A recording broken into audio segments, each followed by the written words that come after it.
Você sabia que os limites do imposto de renda pessoa física já não são corrigidos há mais de 5 anos? E talvez você possa pensar, Marlon, mas o que eu tenho a ver com isso, cara? Galera, embora esses limites estejam congelados, o seu salário não.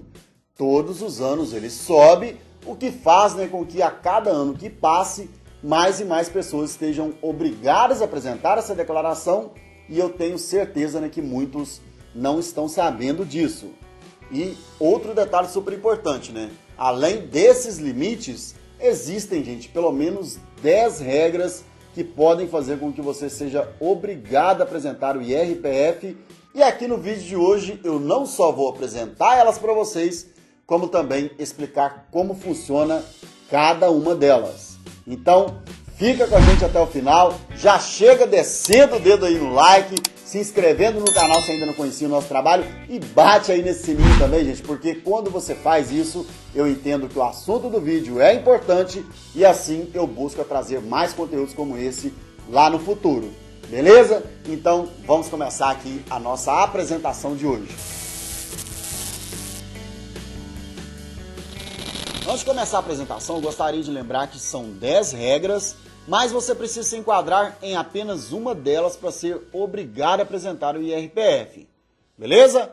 Então, vamos começar falando de renda, de din-din, de bufunfa, daquele negócio que a gente tanto gosta e precisa, chamado de dinheiro. E que aqui nas regras do imposto de renda é chamado de rendimentos. Ou seja, o valor que você recebe aí diariamente, mensalmente, anualmente, não importa como ou quando, aqui no imposto de renda é chamado de rendimento e possui, galera, 4 grupos diferentes que eu vou mostrar agora aqui para vocês, começando com os rendimentos tributáveis, depois a gente tem os rendimentos isentos e não tributáveis, os rendimentos tributados exclusivamente na fonte e rendimentos de atividade rural. E para cada um desses tipos de rendimento aqui, pessoal, a gente tem um limite. E que no caso dos tributáveis é R$ 28.559,70. Ou seja, toda pessoa que no ano de 2022 recebeu um valor superior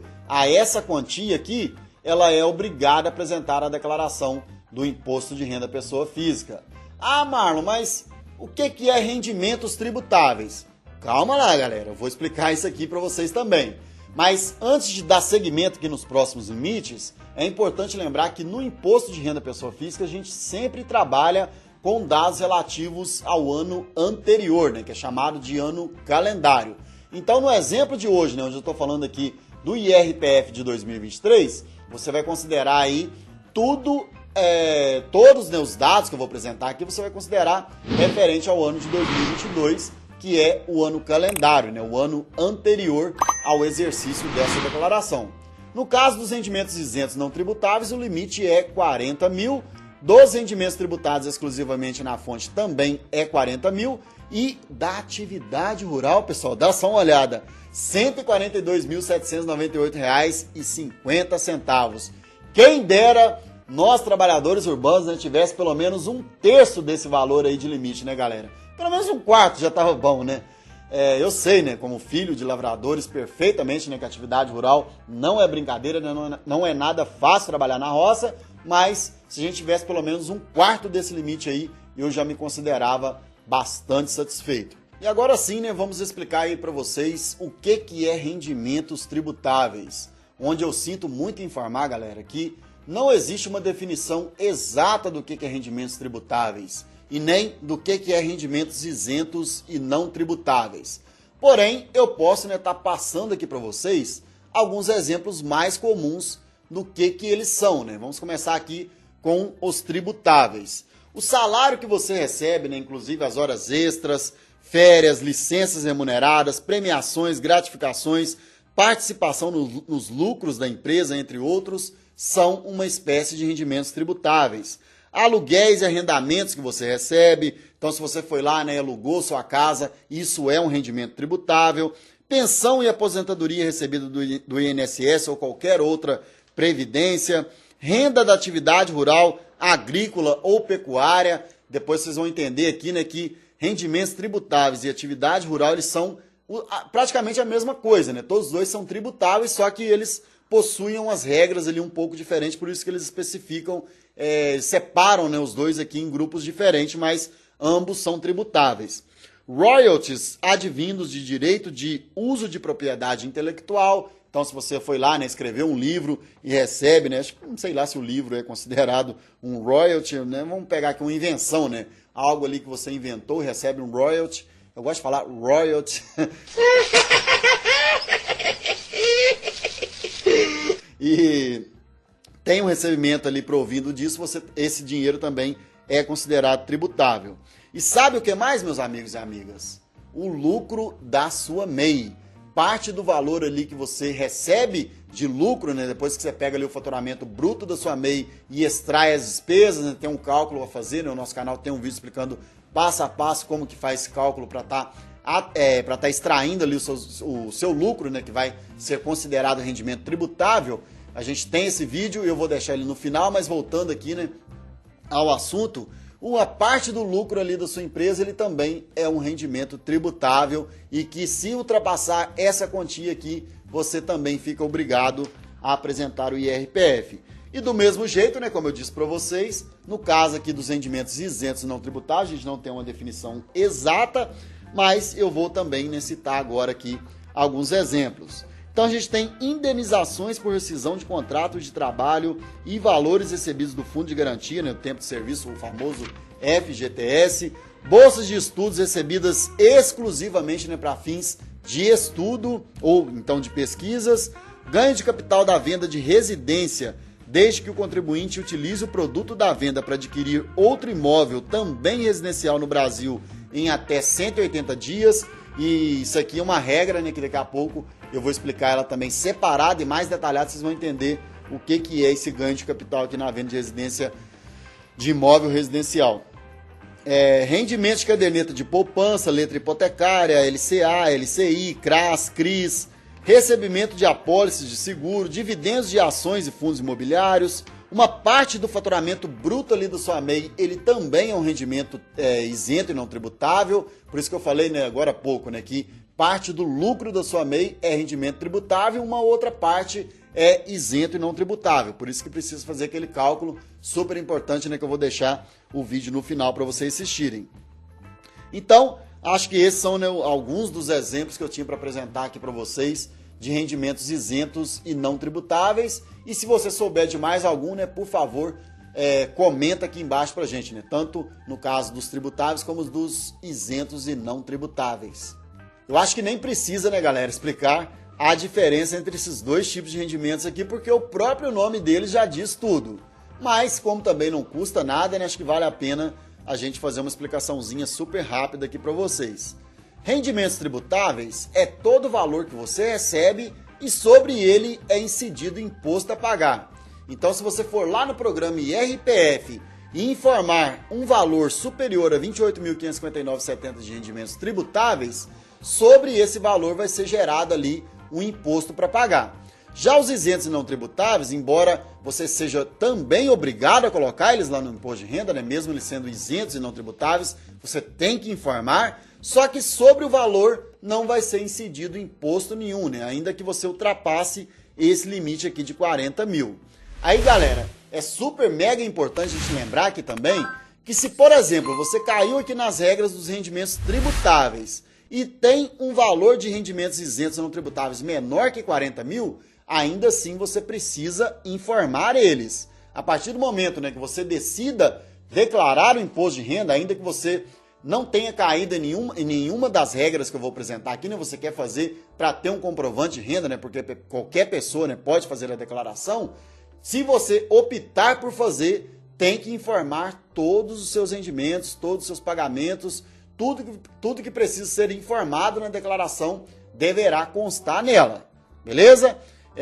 Se você quiser mais detalhes, né, a respeito de como que faz a declaração do imposto de renda, no final desse vídeo eu vou estar deixando o link de uma playlist, né, com vários vídeos tutoriais e que eu tenho certeza que vai te ajudar bastante.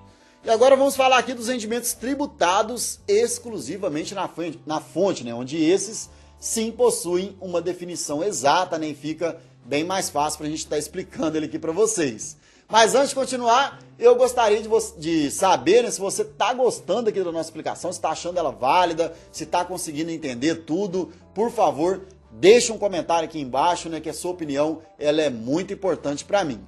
A característica que define e separa esse rendimento aqui dos outros, pessoal, é o fato dele ser tributado pela fonte. Ah, Marlon, mas que fonte é essa? A fonte pagadora dele. Então, se porventura, né, você tem um valor dessa espécie aqui para receber, antes dele cair na sua conta, a empresa ou a pessoa responsável pelo pagamento deve reter o imposto e repassar a você o valor líquido. E aí, né, a gente tem aqui alguns exemplos, né, do que é um rendimento tributado exclusivamente na fonte, né? Podemos citar aqui o primeiro, né, que é um dos mais conhecidos de todos, o 13º. Então, antes da empresa fazer o pagamento dele, ela já recolhe o imposto dele ali, né, e repassa para a Receita Federal, te pagando o valor líquido. Para quem gosta de investir, a gente tem também o Tesouro Direto, aplicações financeiras como CDB, RDB, juros sobre capital próprio, né, o JCP, que para quem investe em ações, né, recebe aí de forma anual, né, semestral ou trimestral, vai depender aí da empresa que você investe, mas ele também é um rendimento tributado exclusivamente na fonte. É obrigatório informá-lo, mas também sobre o valor, né, não vai ser incidido imposto porque já foi recolhido lá atrás. E qual que é a diferença dele para os isentos e não tributáveis, né? Ele é um rendimento que gera imposto, mas quem paga esse imposto, né, quem paga é você, né? Mas quem recolhe esse imposto não é você, e sim a pessoa, né, que te pagou. Diferente aqui do isento, né, que é realmente isento, né? Ninguém pagou imposto sobre aquele valor. E agora, para finalizar aqui a parte dos rendimentos, vamos falar dos provindos, né, da atividade rural. Como eu falei agora há pouco, eles também são rendimentos tributáveis, mas possuem esse limite topzera aqui e ainda mais duas características, né, que diferem eles desse primeiro grupo aqui, que é o fato do produtor rural poder abater os custos da produção e ainda compensar prejuízos do ano calendário, né, que ele está fazendo a declaração, ou então de anos calendários anteriores. Isso traz, né, ainda mais vantagem para quem é trabalhador rural, né, o produtor rural. Então, galera, essas foram, né, as regras dos rendimentos. Mas, Marlon, é só isso que tem, né? Se eu me enquadrar nessas quatro eu tô obrigado? Não, pessoal, como eu disse para vocês, são 10 regras que podem fazer você ser obrigado a apresentar o IRPF e a gente viu aqui apenas 4 delas. Vamos passar então para a próxima, né, que são a questão, deixa eu ver aqui, né, vamos ver qual que é a próxima que a gente separou para vocês, uma bem conhecida também e silenciosa, tá? Toma muito cuidado com essa regra aqui, porque ela é super silenciosa, estou falando de bens e direitos, e que também possui um limite, né, de 300 mil reais, né, e você pode pensar, nossa, cara, o limite aí é muito alto, né, eu estou longe de alcançar isso, eu não tenho nenhum bem, né, que chega perto aí desse valor. Pessoal, talvez você esteja muito, mas muito enganado mesmo, porque com essa alta, né, de preço de tudo que a gente tem hoje em dia aí, né, um Chevrolet Onix, né, que é um carro aí popular, né, muito vendido no Brasil, custa mais que 1/3 desse valor aqui, então você pode tomar bastante cuidado, porque de repente o seu carro e a sua casa já ultrapassa esses 300 mil, porque a regra não dita, né, que se você tiver um bem desse valor, você é obrigado a declarar. A regra define que quem possui um conjunto de bens que somados, né, dá um valor acima de 300 mil, está obrigado a apresentar a declaração. E por que eu disse, né, que é uma regra silenciosa? Você não fica parando aí, né, para somar quanto vale os seus bens, né?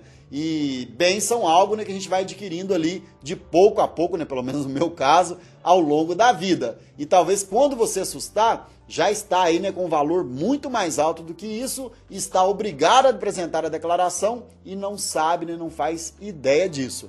Então toma bastante cuidado, porque se o conjunto dos seus bens direitos, que entra casa, carro, moto, apartamento, terreno, propriedade rural, né, aplicações financeiras. Se o conjunto desses bens e direitos ultrapassar 300 mil, você também fica obrigado a apresentar o IRPF. Vamos para a próxima regra, que é operações na Bolsa de Valores, né? A única regra que sofreu uma alteração, né, em relação aí aos últimos 5 anos e que, graças a Deus, até que enfim colocaram um limite nela, né, que é de 40 mil reais. Antes de explicar aqui para vocês, né, como que é atualmente, deixa eu só explicar como que era no passado, que eu tenho certeza que vai, né, ajudar você a entender melhor. O que é operações na Bolsa de Valores, né? Quando você vai lá e compra uma ação ou um fundo imobiliário ou faz qualquer investimento via Bolsa de Valores, né? Geralmente através de uma corretora ou do seu banco. Antes, galera, o simples fato de você comprar uma única ação, que tem lá na Bolsa de Valores ações que custam em torno de 40 centavos, de 30 centavos, se você comprasse uma única ação, isso por si só já deixava você obrigado a apresentar o IRPF. Olha só para vocês verem que regra mais absurda, né, mais ridícula do mundo. O que eles resolveram fazer esse ano? Colocaram um limite aqui de 40 mil reais para venda. Se durante o ano, né, você vender mais que 40 mil reais, você fica obrigado a declarar imposto de renda. Se comprar qualquer valor aí, né, não precisa mais declarar. Aí vale a pena a gente destacar aqui também, pessoal, que existe um limite de isenção que permanece em 20 mil reais, né? Quem vende ações de valor até 20 mil reais no mês, ele não precisa pagar imposto, ele fica isento. Esse limite ele permanece o mesmo, né? Não foi alterado. Aqui eles colocaram esse limite de 40 mil no ano, independente, né, de você ter que pagar imposto, independente se você vendeu ele menos de 20 mil de pouco a pouco, se a soma total das suas vendas ultrapassou 40 mil, aí você é obrigado a apresentar o IRPF, beleza? Vamos então agora passar, né, para a próxima regra, que é o ganho de capital. Para mim, uma das regras, né, que mais vai pegar as pessoas aí, né, que mais tem pegado as pessoas aí, e que eu tenho certeza que muitos de vocês que estão aí me assistindo não sabem do que se trata essa regra do ganho de capital. Primeiro, né, o que é ganho de capital, né? A Receita Federal cria esses nomes, né, pessoal, bastante estranhos, né, que fazem uma tremenda confusão na vida das pessoas, né? Como, por exemplo, os rendimentos tributados exclusivamente na fonte, né? Poderia colocar lá, né, rendimento tributado pela fonte pagadora, né? Acho que ficaria bem mais fácil de entender se a gente pensar aqui mais um pouquinho, talvez encontraria um termo, né, muito mais fácil de ser compreendido. Ganho de capital é nada mais nada menos né, do que quando você efetuar a venda ali de algum bem direito com lucro, aquele lucro ali é o seu ganho de capital. Então, se por exemplo, né, eu comprei esse mouse aqui por R$1.000 e vendi ele por 1.500, eu tive um ganho de capital de R$500 na operação, né, da venda desse produto. E essa regra aqui, né, ela possui também um limite, né, um limite de R$35 mil. O que é esse limite? Quer dizer que se eu tive ali, né, um lucro de R$35 mil, só assim que eu vou ter que declarar o ganho de capital? Não. Esse limite aqui é de venda. Então, se você realizou uma operação de venda e o valor da venda, né, o total ali que você vendeu aquele produto foi superior a 35 mil, isso é um fator determinante para você ser obrigado a declarar o IRPF. Mas não apenas esse. Precisa também que nessa venda tenha havido lucro, o que me deixa, né, bastante preocupado, né, pessoal? A gente sabe perfeitamente aí que uma das coisas, né, que mais é comercializada pelas pessoas físicas é a venda, né, de carros e motos, que teve, né, uma alteração aí absurda na tabela FIPE, né, de 2 ou 3 anos para cá. Eu mesmo, pessoal, o ano passado vendi o meu carro ganhando R$13 mil. Eu comprei ele em novembro de 2018 e vendi ele agora, né, também em novembro de 2022, né? Pouco tempo atrás aí. Comprei em 2018 por 42 mil e vendi agora por 55 mil. Então, nesse exemplo que eu acabei de citar aqui para vocês, o valor total da venda superou os 35 mil e também teve lucro na venda. Então, eu fiquei, né, por essa regra aí, obrigado a apresentar a declaração do imposto de renda. E não só isso, tá, galera? Vale lembrar aqui também que quem está nessa situação, ele precisa recolher o imposto até o último dia útil do mês seguinte, né? O nosso canal tem uma videoaula, que eu vou deixá-la aqui nos cards, né, onde eu explico isso com mais detalhes para vocês. E agora, né, vamos ver a próxima regra, que é agora acho que uma bem simples, né? Residente no Brasil.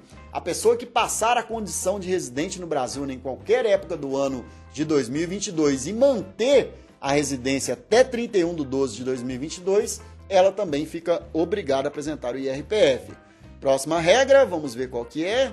Essa é uma regra bem comum, pessoal, mas que eu acho super válido fazer uma explicação bem detalhada dela, né? Porque qualquer um de nós pode se encontrar nessa situação em algum dia e economizar muito dinheiro, né, se você tiver as informações que eu vou passar agora aqui para vocês. Agora há pouco, né, vocês ficaram sabendo aí, né, que operações de venda com valor superior a 35 mil e que tenha havido lucro, é preciso não só declarar o imposto de renda, como também pagar imposto sobre o lucro, né? A alíquota é de 15%, né? Que eu acabei esquecendo de mencionar, né, quando expliquei a respeito do ganho de capital. Só que isso, gente, não acontece quando se tratar da venda de imóvel residencial com o intuito de comprar outro imóvel residencial em até 180 dias. Ou seja, você vendeu sua casa e o valor superou 35 mil e teve lucro na operação dessa venda, mas o intuito da venda é adquirir outro imóvel residencial, aí você fica isento de imposto de renda. Só que o fato, né, de você optar por essa isenção te torna obrigado a apresentar a declaração do IRPF. Então vamos imaginar, né, que você não enquadra em nenhuma das regras, apenas nessa. Você vai fazer sua declaração lá bonitinho, mas vai ter que informar, né, a data da venda da sua casa, o valor, né, tudo bonitinho ali, e também a data da compra da nova residência que você adquiriu, né? E não pode ser mais que 180 dias. Beleza? Então, agora, né, vamos continuar. Lembrando, né, que se você não enquadrou em nenhuma das regras ali, você não vai pagar imposto nenhum. Vai ficar só obrigado a apresentar por causa dessa situação aqui, né, de opção por isenção na venda de imóvel residencial. Vamos passar aqui para a próxima regrinha, que é compensação de prejuízos da atividade rural, né? Mencionei também agora há pouco para vocês que essa era uma outra característica ali, né, de quem trabalha na roça, né, quem mexe, quem tem dinheiro, né, recebido aí provindo da atividade rural, ele pode estar compensando o prejuízo. Se ele fizer isso, ele também fica obrigado a apresentar o IRPF.